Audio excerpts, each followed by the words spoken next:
Yes. We're back. It's Holden. It is my favorite park ranger, JBC, hanging out with us today. You get that shirt, dude. I like it, actually. PFG, dude. PFG makes the best. Dude, I don't fish, but the shirts are great. It's a Houston Astros fishing shirt. Oh, yeah.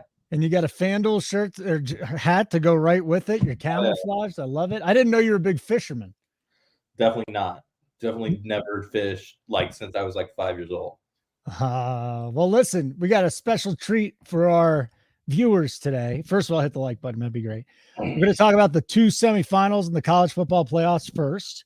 We're going to get through 16 NFL games. There's so many freaking NFL games, 15 NFL games. It's absolutely amazing.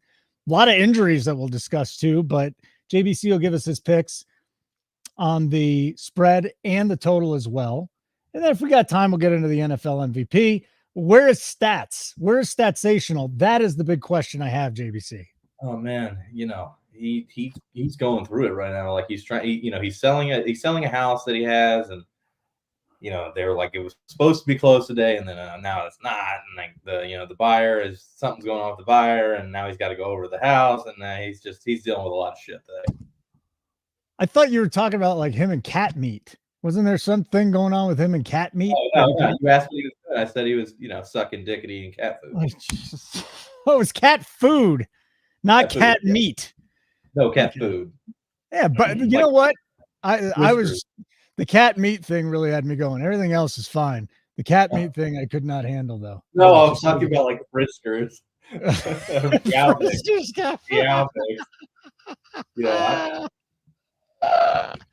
Friskers. Are you kidding me, man? Are you kidding me with this? You feed your cat? Do you not feed your cat Friskers? No. I feed it something else. Hey, JBC, before we get going here, the new bet side, it's been very profitable.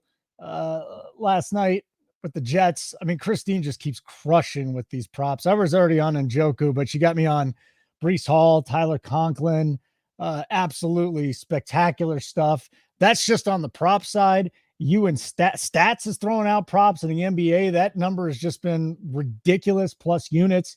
You're throwing out side totals. I mean, I look in the bet side, and here's what I like about it. Some of you are volume bettors, just like JBC. So if you want to lay 100 bets down, great. That's what JBC are going to give you. But, and actually something I was talking to Tony about, and maybe I discussed it with you too. I was like, can we just narrow it down to 5 or 6 of the best plays of the day? And guess what you guys did? Premium plays, 5 or 6 of the best bets of the day. So talk a little bit about the bet side. You can add it. It's a cheap add-on. It's $50. And listen, if you get in now, we'll probably grandfather you. There's no way the bet side's going to be $50 going forward. It's probably, in all seriousness, a $499 price point, but we're trying to grow the thing. I think $50 a get-in price. What else are you giving the subscribers here, JBC? Great product. I'm plus money because of it.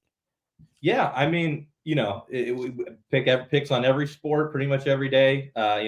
Hockey, soccer during the day, basketball, football, baseball, anything that's going on, we're betting on it. And we have specialists in pretty much every sport. I'm kind of a jack of all trades. And but Christine, my protege Christine, she's killing the props. I just, we're growing every day, and I really like what we're putting out.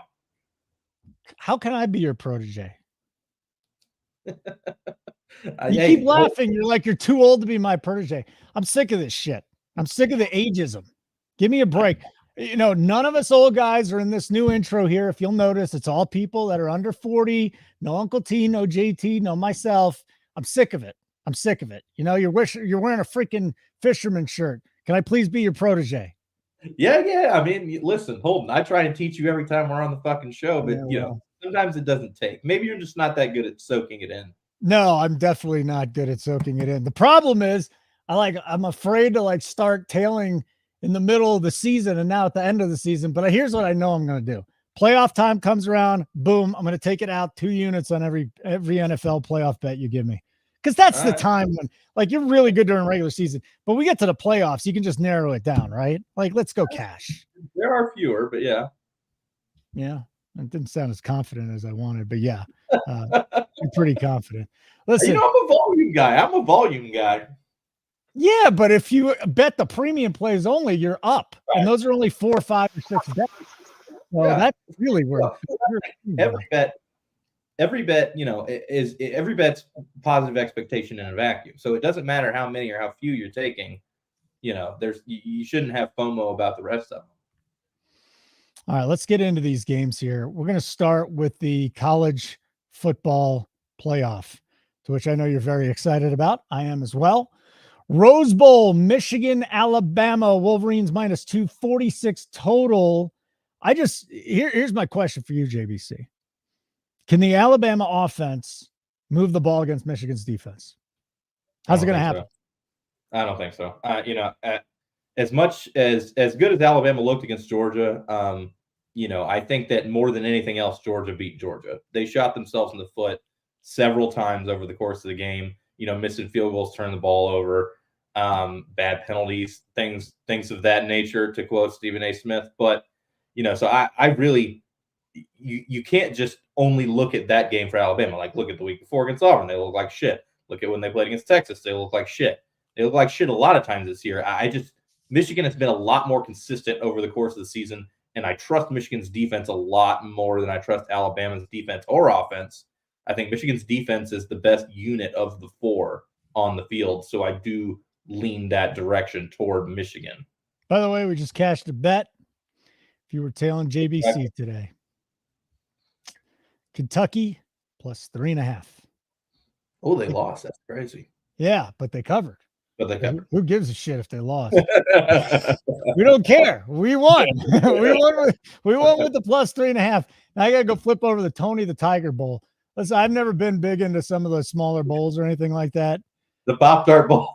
The Poptart Bowl actually sounds kind of fun. Where's the Tony the Tiger Bowl, and how far has Notre Dame fallen that they're playing in it? It's a Sun Bowl, so it's in El Paso. Okay. But did you not see last night the at the end of the Poptart Bowl, the mascot went into a giant toaster? Yeah. And then, they ate him. Did you see that? He got licked. Yeah. No. They ate him. Oh, I only saw the licking part. No, he went down into the toaster, and then a giant Pop-Tart came out of the toaster, and Kansas State ate the Pop-Tart. That's what happens at Kansas State, man. Manhattan, Kansas, the rotten apple. Absolutely disgusting out there. Sorry, I'm not sorry. I'm a KU fan. And Andy Reid, screw you for liking Missouri today. That kind of bothers me. Let's get to the other semifinal here. Semifinal number 2, Texas, Washington. A lot of people didn't think Washington would be in this spot. Texas blew out Oklahoma State in the Big 12 championship game. Now you got Steve Sarkisian and his old team. Longhorns minus 4.5, total 63.5. Do we keep doubting Washington and they prove us wrong? Give me the lowdown here with Texas and the total as well. I think Texas is the best team in the country. Okay. So, other than Georgia, sorry. I think this is the second best team in the country behind Georgia. In Washington has been, both of those games against Oregon, they were an underdog, a hefty underdog in the conference championship.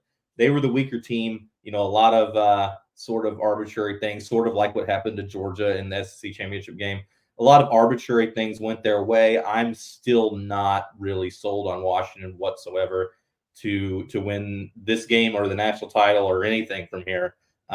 Texas is a much more complete roster. I think Quinn Ewers is better than Michael Penix. Texas, at only 3.5, 4, I think they're going to beat them by at least a touchdown. All right. So if we're just looking at the futures then for this, you like Texas to take it? I mean, you can get them at plus 280 to win the championship. Is that a good number? Yeah, I think so. Yeah. Wow. Texas, man.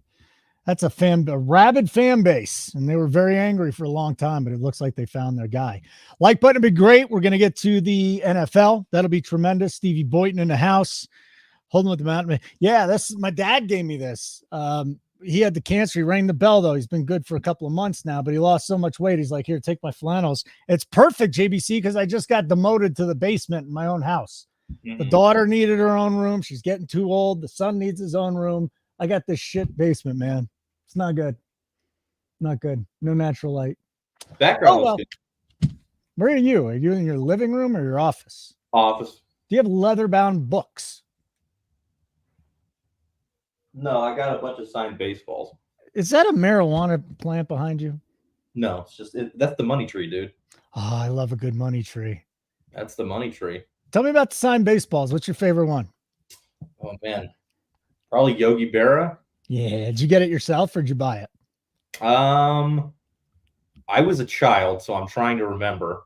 Yeah, I do not. I know that my Phil Necro one I got myself. Oh yeah. But Yogi, I'm not 100% sure.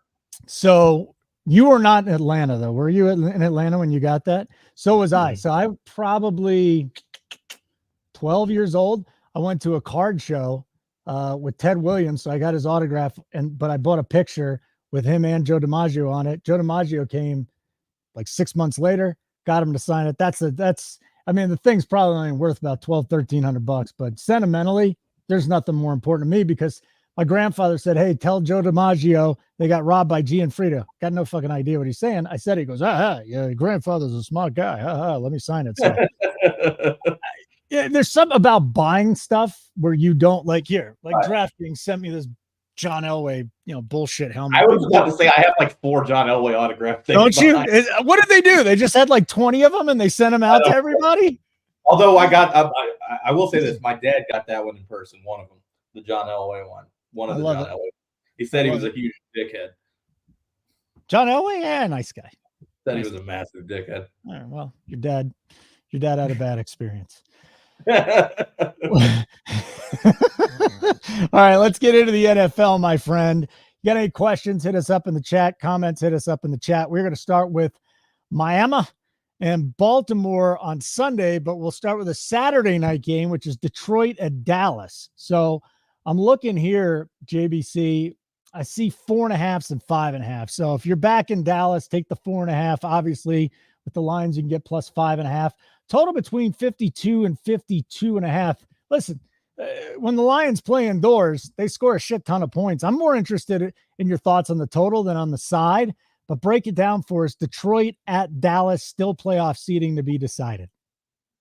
I think this is a similar situation to last week with Dallas as far as like them playing another high-scoring team and the total being high. And, a lot of times in those types of games, the teams are unwilling to engage in shootout type like tactics off the rip.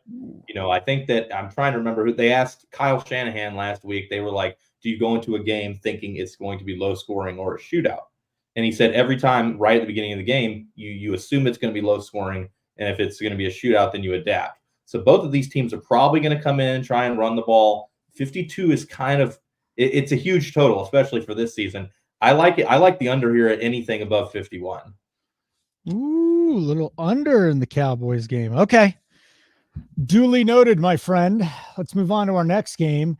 And the side, bro. Did you want the side, bro? I asked you about the total. All right, give me the side, bro. If it's running, it's got to be the Lions plus 5.5. I like the Lions. Yeah, of course you do. Hey, you can tell. I mean, if you think it's going to be a lot of running, the interesting thing is going to be on the Cowboys side, like it's Tony Pollard, and then Dowdle's banged up a little bit. They brought Deuce back, so it'd be interesting to see the workload Pollard gets and check it out. Maybe running more recently. Yeah, maybe Christine has something on the Pollard bet to get as far as the player props go. All right, so that's the Saturday game. Let's get to the big Sunday games, and maybe the biggest one of all, the Ravens hosting the Miami Dolphins. I'm seeing 3s and 3.5s out there right now. If you don't want to mess with the hook and you want to back Baltimore, a few places, including BetMGM. You want the hook with the Dolphins, you take the 3.5 at DraftKings. The total's sitting pretty here at 47. It really hasn't moved, JBC. Total's 47. Side is 3.5. Dolphins, Ravens. What's the plays? I personally think that the Dolphins are still a little fraudulent. I don't think that they're going to be able to compete with these better defenses once they get to the playoffs. The Ravens, they showed everybody a lot last week, but they've been doing that all year. They haven't, they've been leading at the 2-minute warning in every single game. I think the Ravens are the best team, and laying the 3.5 here makes a lot of sense to me at home. And I don't expect it to be a very high scoring game because I expect the Ravens to be able to dictate what they want to do, which is run the ball and keep it down, keep the scoring down. And I don't see the Dolphins winning this game. I like the Ravens minus the points, and I like the under. And don't forget, there's no Jalen Waddle on top of that. I know it's a wide receiver, but it's going to be a lot of Tyreek Hill. And then Mostert and Achane, neither one of them are really near 100%. Most of these guys aren't, but Mostert should be able to take care of his business there. But boy, the Ravens have just been playing well, and they're ugly and they're physical and they beat the shit out of you. So I will say this about the game, though. We were talking about the MVP race. I think that, we talked about last week's game deciding the MVP race, but if the Dolphins were to win this game, Tua's probably going to lead the league in passing yards. And the big knock on Lamar is that his stats aren't good enough to win the MVP, even though he's favored right now. So if the Dolphins were to come out on top here and Tua had a big game, I could see he's what, like plus 1,000, plus 1,200 right now. I could see that being a fairly, it's correlated with the Dolphins money line here, but that's a much higher number. Well, I just wonder if the Ravens do lose and Jackson and great, if that pushes CMC or the next guy up here. And this is the guy I want to talk about. That'll be the Patriots at the Bills. And we saw a lot of steam. This thing got steamed up from 12 to 14. The Bills are 14-point home favorites. Now, JBC, when I look at the side here, if the Bills get off to a lead, there's no way the Patriots offense can be able to keep them in this. So if there was a blowout this week, this might be the game that I'm looking at. 40-40.5 is the total. And listen, Josh Allen looked like shit in a lot of these games. I personally don't think he should be in the mix for the MVP. They've had to change things up and take a lot off of his shoulders. But you're going to hear a lot of people in the media, if Lamar doesn't do it this week, oh, it's Josh Allen's turn now. Talk to me here. Josh Allen and the Bills, do they cover this 14-point spread division game? I think they do. And I also think the game goes under. So I think that the Patriots are just going to get fucking dog walked here. I don't think the Patriots have anything for them. Like, on offense, I don't think of Zappy as being anything special, despite how he's played the last couple of weeks. The Bills defense is a lot better than what they've been facing. Also, the Patriots, I don't see anybody stopping the Bills on offense. The Bills are, second or third best team in the league in my eyes. You're talking about Josh Allen as far as the MVP. And the thing about that is, if the Dolphins were to win this week, then the next week it would be whoever wins that game becomes the MVP between Tua and Josh Allen. So I understand Josh Allen, his case, but they're going to have to win both those games, and the Ravens are going to have to lose for him to get there. 100%. I just think Tua's path is a little cleaner. I mean, again, everybody thought Purdy had it wrapped up. All it takes is one bad game, and we still got 2 weeks left. Now, maybe Lamar and the Ravens don't have to do as much in the final week of the season if things play out. If they win this week and they've already clinched it, I think he's clinched it. But if they don't win this week or he plays horribly, then that opens up a path for a lot of other guys. And I just think it really is a fascinating race. He's sitting here at minus 170. You get minus 200 at other places, but McCaffrey can get 7-1, 11-1 at Bet Rivers on Josh Allen, 16-1 for Tua, Purdy at 20-1, Tyreek at 20-1, Dak Prescott 25-1. So you can really go down the list. I'll say this about Lamar's MVP odds being minus 170. You might as well just take the minus 175 on the Ravens to win this game. Let's do it. Much better angle. That makes more sense to me. Just don't bet at 175. I just don't bet 175. You might. It's against my constitution.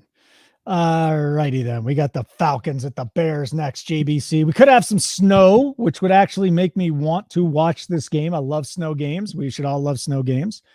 2.5 is the spread. So the Bears, 2.5-point favorites at home. They've been a top 10 defense since Montez Sweat came over. This defense has played very, very well. Now, I know your thoughts on the Falcons. You kind of like the Falcons here and there. Total is 38. It's 2.5, 3 at some books. Bears minus 3, so you can get the field goal with the Falcons. Can the Falcons get going against a resurgent Bears defense? JBC. Yeah, I mean, I think Heineke looked a lot better last week than we've seen Rear look basically the entire season. The Falcons offense looked a little resurgent. Their defense has been elite the whole time. I have a lot more faith in the Falcons defense than the Bears defense. So, I like Atlanta to win this game outright. I think the bet here is to take Atlanta on the money line at plus money. So I'm really enamored by the Bears defense. I think you're on with the Falcons defense. Can we go to the under with the 38? Well, it's just such a low number, especially also if it snows. Like, snow tends to help the offense. Correct. I mean, it's hard to say. This is one of those wait and see situations until you can see what the weather's really going to do. Total's been all over the place too. So Right. it was 39 and it dipped to 38, 37 and a half. Now back to 38. Huge move happening on the board right now. Sorry. What's the move? The Panthers are taking a lot of money, and that might be is Lawrence not playing or something. Whoa! So I'm seeing 4.5. So what do we do? Lawrence is out. So okay, well there's the move, and we're going to talk about Trevor Lawrence here in a moment as well. Mm-hmm. Wow, I mean that's huge news. So let's just jump to that game. Okay, I'll come back to Las Vegas and Indy. I know we're going out of order here, but Trevor Lawrence is, you know what? He should have been out for a while, right? This he's got an AC joint issue. His arm's falling off. It's like an Iron Man streak. Brain scrambled. His arm's falling off. He's a freaking disaster. And like you said, whoa, hold on a second. There's major movement going on. So we had the Jaguars 7-point favorites dropping down to 5.5. Now today, 4.5.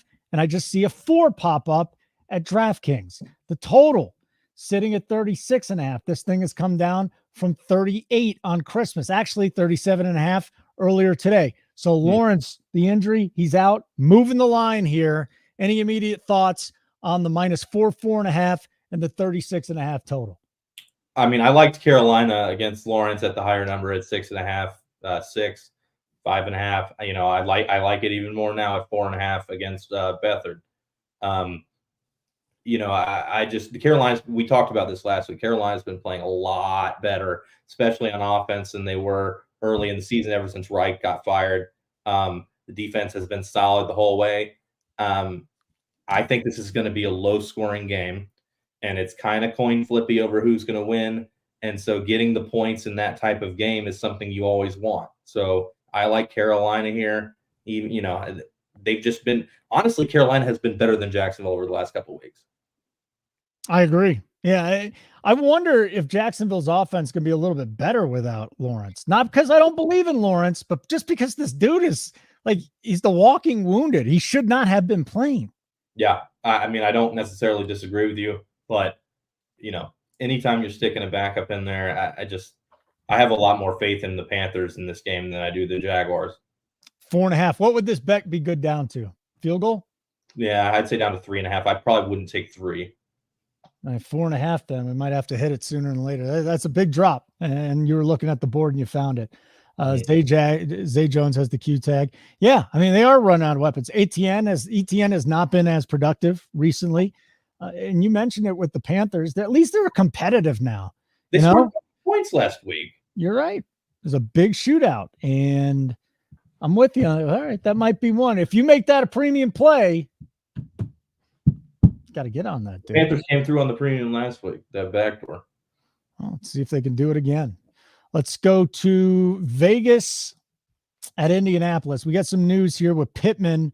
Michael Pittman's coming back. So that is big for this Colts offense. They'll be at full strength. Now, the line's sitting at 3.5, JBC. I actually bet this earlier in the week at 4. I found a 4. And the Raiders, I don't mind the Raiders going on the road here. I think we've seen a lot of regression from this Colts team. Their scoring defense, their defense was scoring. Gardner Minshew's coming back down to earth. Total here is 42.5. Am I on the wrong side here? I guess the number now is 3.5. I think you are. Mm-hmm. The Raiders did not complete a pass for the last 3 quarters of the last game. Correct. Nor did they need to. And you're thinking they're going to go in after looking like shit like that, and just the offense is just going to solve all of its ills. The last 2 weeks it's been crazy to score 63 and then to go in and not complete a pass for 3 quarters. It's like, I know they put up 20 points, but like 2 defensive touchdowns. They couldn't move the ball at all. And it's like, I know the Colts defense isn't that good, but the Raider offense, I just don't have any faith in Aiden O'Connell. I don't think he's anything to write home about. the Colts are the better team here, and I think that 3.5 is a completely fair number to lay the points with the Colts. That said, I also like the under here at any number above 41 because I don't think the Raiders can score. So the Raiders' stronger unit is their defense. Mm-hmm. I think that you're going to get a lower scoring game here. I think more than anything else, that's why I like the Raiders. I think defensively they've really stepped their game up. Max Crosby, we never talk about him for Defensive Player of the Year. He should at least be in the mix. I don't think he is the Defensive Player of the Year, but he should be in the mix there. This defense has really taken a step forward with Pierce on the sideline. So, again, we'll be on different sides of this one. If I were you, I would side with JBC, though, if you're making a bet, and I'll just be rooting against him. I want to say once again, Run Pure Sports, Run Pure Bets, new bet side. We've got our DFS product out there too. Run Pure Sports. Everybody knows about that. We're going to plug the bet side again, JBC. So you put all these bets out, volume better, premium plays, player props, every freaking sport you can imagine. You guys have plays. What are you offering new subscribers right now at just $50 a month? Again, this price is not going to last very much longer. It's way too cheap. Yeah. So, I mean, I've been a professional bettor since 2013.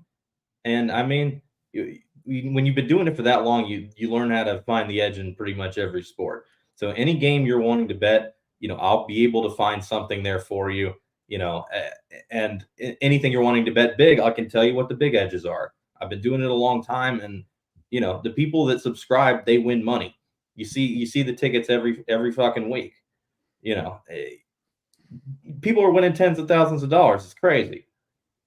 Yeah, there's no guarantees in betting, but I'll say this: the product puts you in a very good position to be profitable. Yeah. So back when you were in Vegas, because I lived in Vegas, what was that, 12, 13 years before you did, I would just listen, I wasn't going to shop around. I'd do my show out of the Mandalay Bay.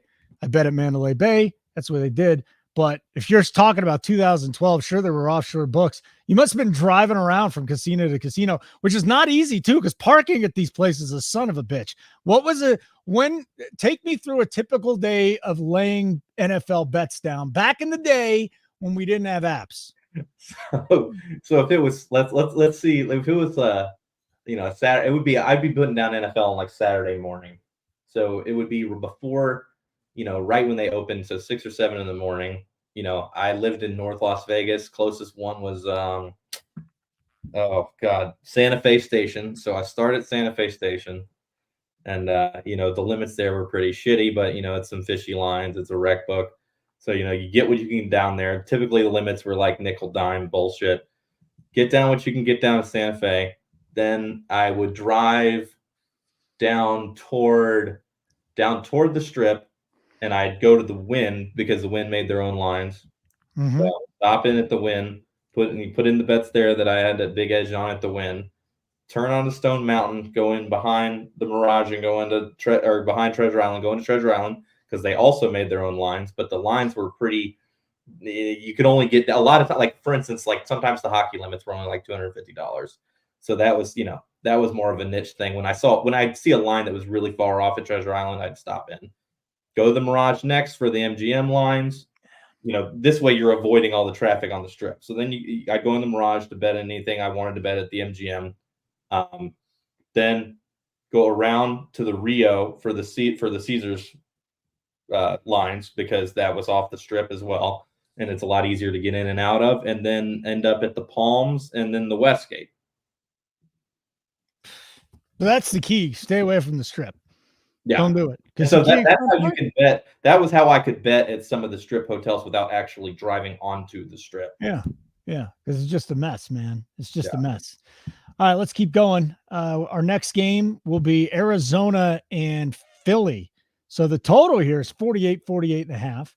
The side is 12. So this thing is interesting. Yesterday, it was 11. Somehow on DraftKings, it went from 11 to 13, down to 12.5, 12. It's sitting at 12 right now.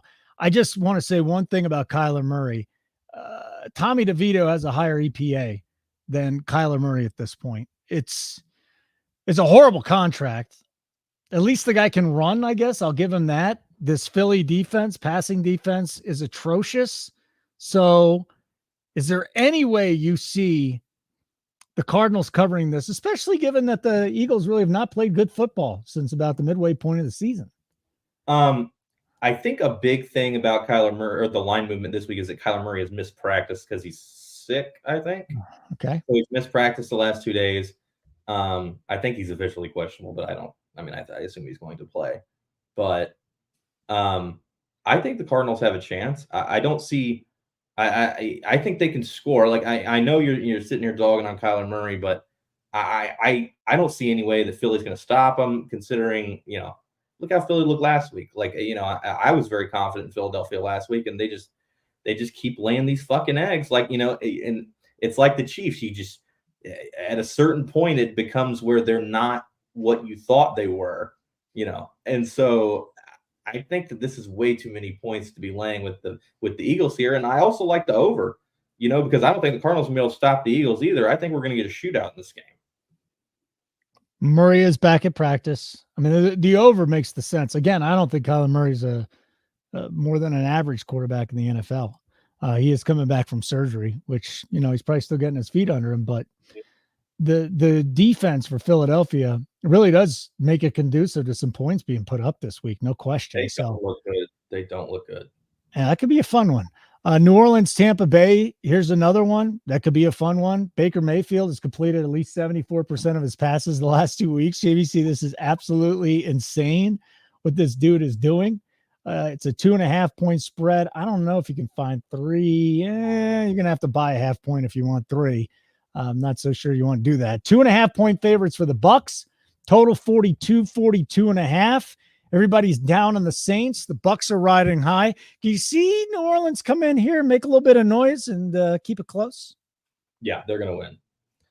I like New Orleans. I like New Orleans to win this game. They're the better team. Their defense is a lot better than the Buccaneers' defense. Baker's been playing better recently, but I'm not. I mean, Derek Carr sucks, but I'm not convinced Baker's better than Derek Carr. The Saints are the more complete team. I don't. But the Saints have been doing this all year. Like it's at what point do the numbers not the curtain doesn't match the drapes, or whatever the fuck the saying is. And the Saints are better than they've played, and so to get them just having under a field goal, or as a dog rather, here in this game, I like the Saints to win this game. I don't think that's a shocker at all. That's absolutely in play this week. Again, it was a nationally televised game. The Saints shit the bed. Everybody's down on them. We've seen what Baker's doing. At some point in time, right? Oh, hold on a second. Vegas Bruce here. Anything you'd like to say to Vegas Bruce? Go fuck yourself. Hey, Vegas Bruce. Official stance of the show. Go fuck yourself. Anyways, which defense are we concerned about? The Saints? No. The Saints are a little bit better with the depth than most other teams on defense. I'm not real concerned. No. Vegas Bruce, just in case you forgot, I'm not going to say it. Go fuck yourself. Anyways, we'll keep going because we only got a few games left. 4, as a matter of fact. All right, so I don't know what's going on in Washington. Brissett is supposed to start. Now he's got a hamstring injury, so Howell might be back in the mix.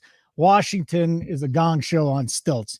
We know San Francisco's pissed off, going across the country now, playing in D.C., 13.5 point favorites, total sitting here. I mean, you can get it 49, 49.5, or 50, anywhere around there. I want to start with the side, though. 13.5 on the road. That is a big number. What do you think about the Niners covering that? I mean, I don't see how the Commanders are going to stop them at all. So in order for the Commanders to cover, right, they're going to have to score a bunch, which, I mean, they can. And, the 49ers defense looked like they could give up some points last week. But, my favorite bet on this game is the over. I think this is going over 49.5, 50. I think that the 49ers are going to hang 40 points. So if the Commanders are going to cover, they're going to need to score 28, 31, somewhere in there. And I don't see them doing it. I think that the 49ers cover it and it goes over. Yeah, that's just a big number. I love that overlook, though. My goodness. But we've seen so many of these shitty players. Let me see here. Lattimore. Let me go back to the Saints real quick because guys in the chat are talking about it. Lattimore, not supposed to play. Right. We've still seen this secondary be fine without him, but he is. I mean, he's a big loss. Right. Is Trent Williams in or out? Huge question. I want that cat. We don't know because what we saw with him out was they lost all their games. Right. 0-3. I mean, he played one of those games, and then this week Right. this last week he got hurt. Washington pass rush has been so gutted by them trading everybody. I would say this: if Trent Williams is out, I am not backing the Niners in this game. Purdy. I still score. Yeah. All right. Over it is. Be a show play, a little over. We've got Pittsburgh and Seattle for our next game. Skip the Titans. Yeah. Roll back. We can make some money here, maybe. Actually, I kind of like the Steelers on the road this week. The Seahawks, to me, are not a good football team. Geno Smith, average quarterback at best. Mason Rudolph, obviously a better fit for this offense. I'm not saying he's a great quarterback whatsoever, but at least now George Pickens has a little bit of life. I think they can run the ball against Seattle. 41 is the total. 3.5 is the side in Seattle, JBC. I think these teams are both heavily overrated. And so this is a little bit of a tough one for me. But, taking Rudolph on the road, only getting 3.5 that doesn't seem like something that I can get behind, And with Geno back, the Seahawks laying 3.5 here at home, they've got a pretty decent home field advantage as well. I think they're the better team to begin with. I think you lay the points here. I have been told that this is the promo code. I think we just hired a new golf dude, right? Yeah. Andy 15. Andy 15. Andy 15, 15% off your first payment. So King, Andy 15. That's how we do it. Andy 15, 15% off your first payment. Thank you, Nice Kevin. I appreciate it. Does Nice Kevin work with us? No. He just knows. How does he know? That's remarkable. Okay, so I know I'm going to have a bad week because JBC's against all my picks. Cincinnati, Kansas City. We still don't know if Jamar Chase is playing. Seriously, we had a good conversation. I really want a conversation with something JSU brought up yesterday. Like, how much is a wide receiver one worth to his team?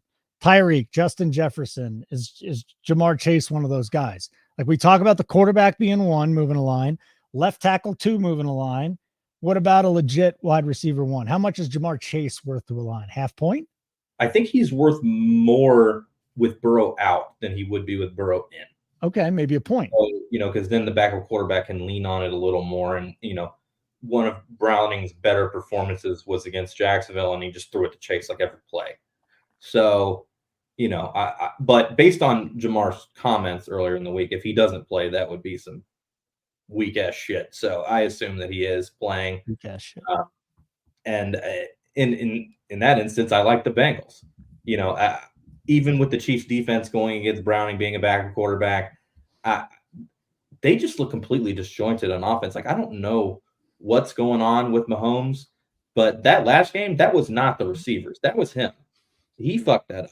He threw those interceptions. He fumbled that ball. That was all. That loss is 100% on his shoulders. So, and they spoke about it on either Fox or CBS last week about how as a quarterback, you can't lose faith in your receivers. You have to just play the play, throw it to where you're supposed to throw it, and let the chips fall. And it seems like he doesn't want to throw it to the open guys because he's afraid they're going to drop it. And it ends up fucking up the offense. And they're all over the place. I can't back the Chiefs until they at least show me one game that they're not going to do what they did last week. So I like the Bengals here. All right. We got one game to go. And then if you got any questions, that's fine. Like, I want that cat. Are the Chiefs good enough to score more than 24? I mean, maybe if their defense scores at this point. You skip the Titans game also. Yeah, don't worry about the Titans game. Nobody wants to talk about that. Did I really skip the Titans game? Yeah, because we got caught up talking about Trevor. Oh, yeah, Tennessee, Houston. I'll have to get back to that one. Let's just do the Chargers and Denver, and then we'll get to the Tennessee-Houston game because Trevor Lawrence got me off kilter here. All right. So here in Denver, Russell Wilson's benched. Jarrett Stidham is in. Okay, that's fine. On the other side, you got Easton Stick. You've got no Keenan Allen, no Joshua Palmer. So my favorite prop bet's probably going to be Gerald Everett. I wonder if that thing's going to get, bet up too much. With that being said, divisional game. I'm not going to tell you which side I already bet in this game, but I'm sure it'll be the wrong side for you. 3.5 is the line. It got bet up from 3 to 3.5. The Chargers Broncos total is 36.5 here in Denver. It's supposed to be beautiful weather in the 40s and sunny. It's two shitty quarterbacks, my friend. Another game with two shitty quarterbacks. Chargers had a nice bounce back with a new coach. Do they keep that up? Because it looks from the outside, looks like a complete clusterfuck here in Denver right now. I think, I think that the Chargers are probably going to win this game. Yep. The Broncos couldn't move the ball with Russell Wilson. What makes you think they can move the ball with Stidham? The Chargers at least have been kind of moving the ball on offense. Stick he's not great, but they've been scoring some decent points. I don't, and especially because now the players know that management has, it's not like the players are gonna, give up or play any worse, but it's like, if you're a Broncos player going to work this week and management has given up on you to make the playoffs, what makes you believe in the guy next to you, or believe in Stidham, or believe in the coaching staff or anything like that they would just punt? The whole situation's fucked up, and I think that the Chargers coming in are in a much better position. And so to get points in that situation, I think it's a bit of a gift. Well, that's my bet then. And it's 3.5. Chargers plus 3.5. Stidham, I guess the argument, if you're backing the Broncos, is Stidham fits Peyton's system better. Okay. Listen, there's no Cortland Sutton. This receiving core is a complete freaking joke. Jerry Jeudy has turned into a complete bust. They're not running the football well with Javonte. McLaughlin has actually shown a little bit more spring there. Defensively, they've still got guys. Baron Browning, one of their linebackers, is out. He's a big loss too. But as bad as the Chargers are, if you're giving me 3 and a hook, I don't know how I can't bet that. I like the under too. I think that the Broncos defense has looked decent. So 36.5. It's going to be really tough to put up points in this game. 36.5, dude. I still think it's going under. All right, let's get to our last game. The Texans. CJ Stroud's coming back. Mm-hmm. The Texans are 4-point favorites at home. The Titans, it looks like Levis is going to play this week. Titans just kind of limping to the finish line. Texans have a lot to play with. I'm actually seeing a 4.5. If you wanted to back the Titans, a 4.5 at points bet. I don't see any 3 and a hooks around, so you're going to have to play the 4. 44 is the total, JBC. Yeah, I think that people have gotten down on the Texans and forgotten how good they looked when Stroud was in there. And so this number is it's too low. So, I like the Texans laying the 4, and I like the game to go over, because I think that, it's a little undervalued on both ends of that coin because of Stroud. So I think I like the Texans here. All right, so let's go back and recap a couple things from college. You like Texas to cover the 4.5, correct? Yes. Best bet in the Michigan-Alabama game would be the total of 46 or Wolverines -2? Michigan. Favorite NFL bet this week? It's the game we didn't talk about. This is my favorite NFL bet this week. I like Green Bay over the Vikings. There you go. I think that the switch from Mullins to Jaron Hall is a massive downgrade in the market. That is what happened in the market. The Vikings were laying 2.5. Hall got announced as a starter and the line plummeted. I don't think that he's any good, and I think Green Bay is going to go in there and beat him. I think Hall's a mess. So you can get a pick 'em at -10. The total is now sitting at 44. It's dropped from 45.5 to 44.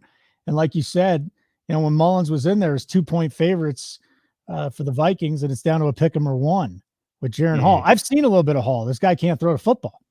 No, if you're playing a season-long championship this week, you got Justin Jefferson, you should be shitting in your pants. I don't understand what they're doing, man. It's I know Mullins now, but he can score. It's just an awful decision, especially because they could still make the playoffs. It's like, why? That's the Sunday game, right? Sunday night, yeah. Yeah, the Sunday night game. So might as well. Usually we just do the main slate. That's fine. I mean, forget about taking the points at that point. Just bet the money line. Yeah. Minus 110, minus 105. What does the math say here? +1 at -10 or money line minus 105? They're about the same. Okay. So whatever, I guess, would be the answer to that question. And I like the Chargers to come in here to Denver and cover the 3.5. That'll be my best bet of the week. All right, JBC. Again, Andy 15 for our new golf analyst, Andy. What's his last name? Lack. Andy Lack, but don't use his last name. Just Andy 15% off. Keep building this team up here at Run Pure Sports. I didn't think it could get better, and now it's getting better. It's amazing. So Andy 15% off first payment. If you don't play DFS, fine. Get in on the bet side. If you're already on the DFS side and you're not in on the bet side, add it. $50 a month. You're not going to find a better deal at all. JBC, it's good to see you. I will catch you either today on the Up to Lock show, or we'll catch you another time. Have a great weekend. Hope you cash some bets here. Enjoy the college football semifinals. He's JBC. I'm Holden. Keep running pure.